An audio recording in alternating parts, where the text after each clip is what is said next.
So hello and welcome back to the Market Greeks everyone, and I welcome you to the post market analysis of Nifty 50 and Bank Nifty। and guys, video को and तक देखना तो exactly समझ में आएगा कि market में हो क्या रहा है, कैसे ट्रेड ले सकते हो, और दो स्टॉक्स भी शेयर करूंगा कल की ट्रेडिंग के लिए। तो सबसे पहले तो ये देखो कि आज मार्केट ने जो ओपनिंग दिया था अपना, वो रेजिस्टेंस यानी कि मार्केट का भी जो ऑल टाइम हाई है 15,901 का, उसके 40 पॉइंट नीचे दिया। ठीक है, अब कल हमने पहले ही बात कर रखी है तो कि ये लेवल जो रेजिस्टेंस है मार्केट यहाँ रेजिस्टेंस फेस करेगा। अब ओपनिंग दे रहा है सबसे पहले तो gap up 100 points, almost 100 points की आज गैप अप ओपनिंग थी, और वो भी रेजिस्टेंस के पास। तो यहां पर अगर कोई इसने सोचा कि अरे शॉर्ट अपन लॉन्ग करेंगे मार्केट को, तो वो बिल्कुल ही गलत था।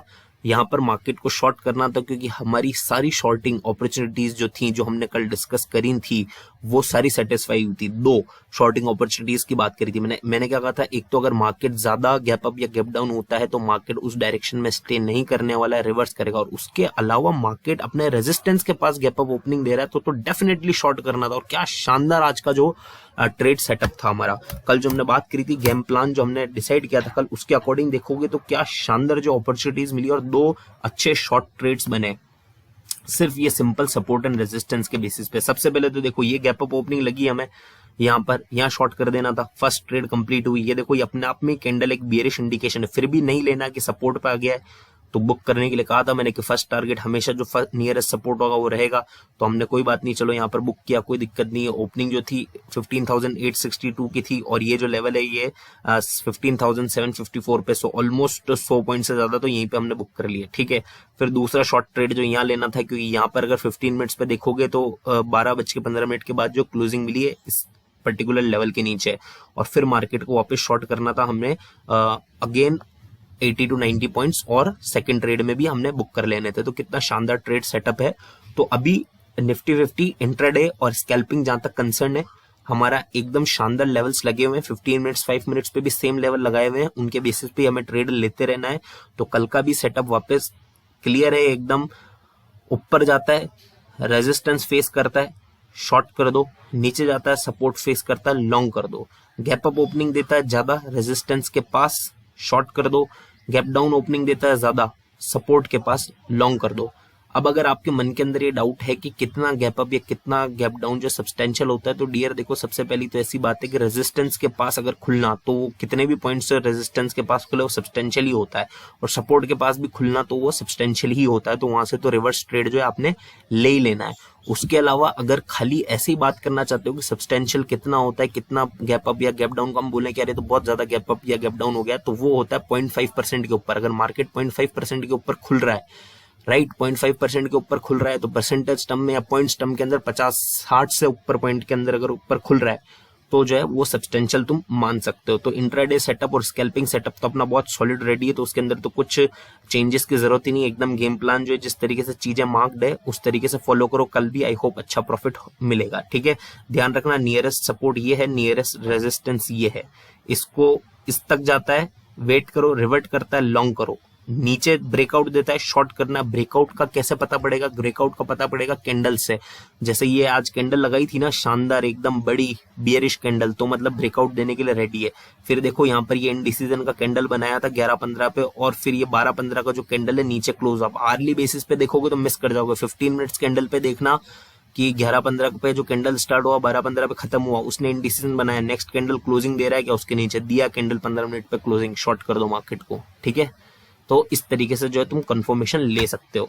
अब अगर बात करोगे डेली टाइम फ्रेम की, तो डेफिनेटली जो मार्केट वापस रेंज के अंदर आ गया है और अब इस सपोर्ट को स्ट्राइव करेगा। तो किसी ने क्लोजिंग पे शॉर्ट ट्रेड ले लिया है, अब वो ट्रेड प्रॉफिट दे लॉस दे वो अलग बात है, लेकिन लॉजिकली स्पीकिंग उस इंसान ने सही काम किया है, क्योंकि मार्केट रेंज के अंदर है और ब्रेकआउट आने के बाद ही जो है पता पड़ेगी डायरेक्शन ऊपर जाएगा नीचे। अभी मुझे लगता है थोड़े टाइम कंसोलिडेट होगा। लास्ट टाइम क्योंकि मार्केट जब ऐसी रेंज के अंदर फंसा था ना, जब मार्केट इस रेंज में फंसा था, इस पर्टिकुलर रेंज के अंदर फंसा था, देखो कितने टाइम इस रेंज के अंदर रहा था। तो जब मार्केट इस रेंज के अंदर रहा था तो मार्केट ने काफी ज्यादा टाइम स्पेंड किया था।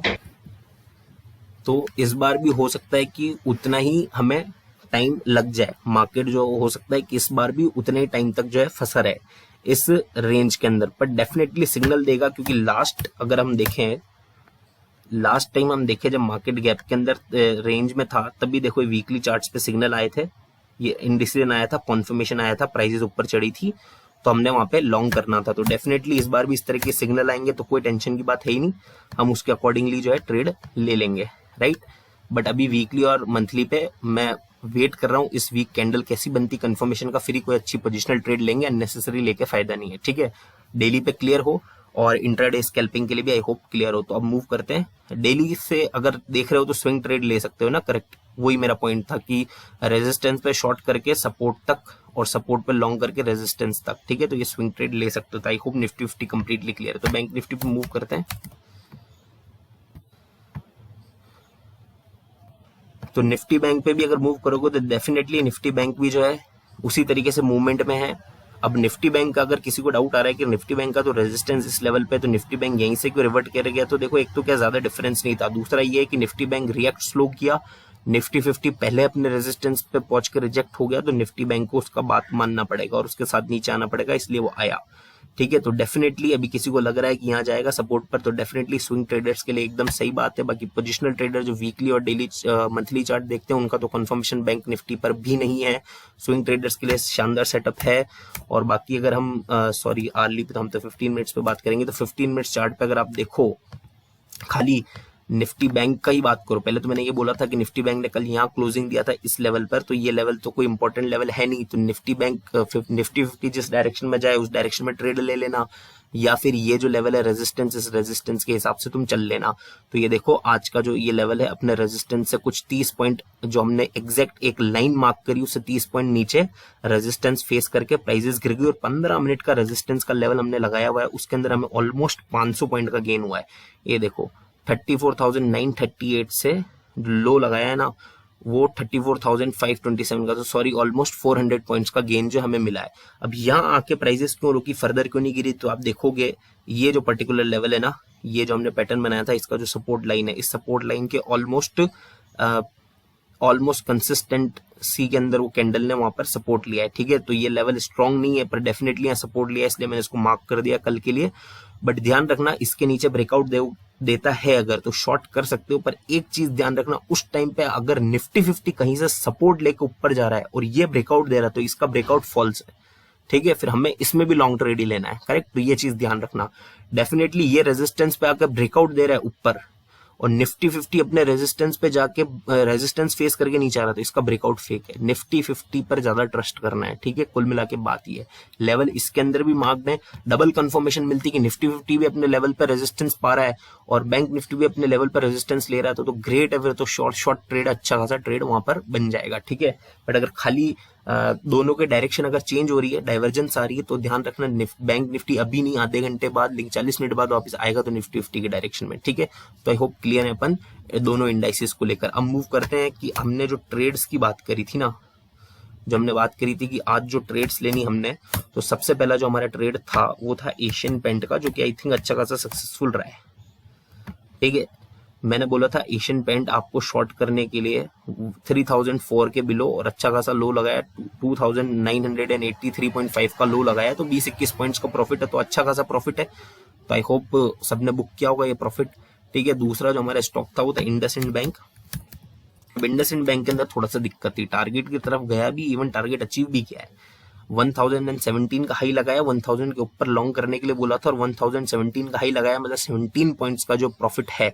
अब हम अगर 1.5 पॉइंट्स का भी टारगेट लेकर चलते हैं तो 15 पॉइंट बनते हैं और 17 पॉइंट का इसने यहाँ पर जो है हाई बनाया। पर दिक्कत क्या थी, ओपनिंग ही 1007 पे हुई है, तो हमारा जो लॉस था 1% का था। अब 1000 का 1% मतलब 10 रुपया, और हमारी ओपनिंग कितनी हुई, 7 रुपए ऊपर, मतलब 10 रुपए, 7 रुपए, 10 रुपए का कितना होता है, 70%, मतलब हमारे स्टॉप लॉस का 70% ऊपर ओपनिंग हो गया, तो फिर ट्रेड लेके फायदा ही कोई नहीं था, ठीक है। बट फिर भी 10 पॉइंट उसके बाद भी ऊपर गया, और किसी ने अगर लॉन्ग भी किया हो तो आज उसका स्टॉप लॉस तो डेफिनेटली ट्रिगर नहीं हुआ होगा, क्योंकि क्लोजिंग आज भी सेम लेवल पे हुई है, इसलिए हम कल वापस सेम ट्रेड लेने वाले हैं अपने इंडसइंड बैंक के अंदर। 1002 के ऊपर लॉन्ग कर देना, पर ध्यान रखना इस तरह की कोई ओपनिंग देता है, हमारा 1% का स्टॉप लॉस है, यानी कि 10 रुपए का हमारा स्टॉप लॉस, और गैप अप ओपनिंग इतनी 7 रुपए 8 रुपए की हो रही है, मतलब 70% 80% हमारे स्टॉप लॉस के मुकाबले अगर ओपनिंग दे रहा है तो फिर फायदा नहीं ट्रेड लेने का, ठीक है। तो वो चीज ध्यान रख के ट्रेड लेना। दूसरा जो स्टॉक है कल के लिए वो है टाइटन।